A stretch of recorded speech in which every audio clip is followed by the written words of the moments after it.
السلام علیکم ورحمۃ اللہ وبرکاتہ۔ بسم اللہ والصلاة والسلام علی رسول اللہ، اما بعد۔ محترم سامعین، علم دراصل اللہ کی ایک پاک اور قیمتی امانت ہے۔ ہمیں علم حاصل کرنا صرف اس لیے چاہیے کہ علم خود ایک عظیم چیز ہے جو ہمیں سچائی، عقل، ہدایت اور زندگی کا مقصد سمجھاتا ہے، لیکن آج تعلیمی نظام، خاص طور پر سرکاری یونیورسٹیاں، ہمیں علم حاصل کرنے کی ایک دوسری وجہ بتاتی ہے۔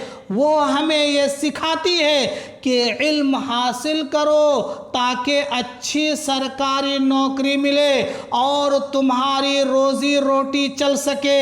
اس کے نتیجے میں اب ہندوستان میں زیادہ تر لوگ علم کے لیے علم حاصل نہیں کرتے بلکہ پیسے کمانے کے لیے کرتے ہیں۔ یہ جو بڑی بڑی تعلیمی عمارتیں ہیں، ان میں زیادہ تر لوگ علم کے شوقین یا حقیقت کے عاشق نہیں ہوتے، بلکہ وہ لوگ ہوتے ہیں جو صرف روزی روٹی کے لیے تعلیم حاصل کرتے ہیں۔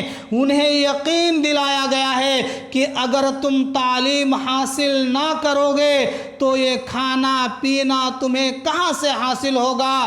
الغرض، علم کو صرف نوکری یا پیسہ کمانے کا ذریعہ نہ سمجھو۔ علم کا اصل مقصد عقل، شعور، سچائی اور انسانیت کی خدمت ہے۔ اگر علم صرف پیٹ بھرنے کا ذریعہ بن گیا تو اس کی روح ختم ہو جائے گی۔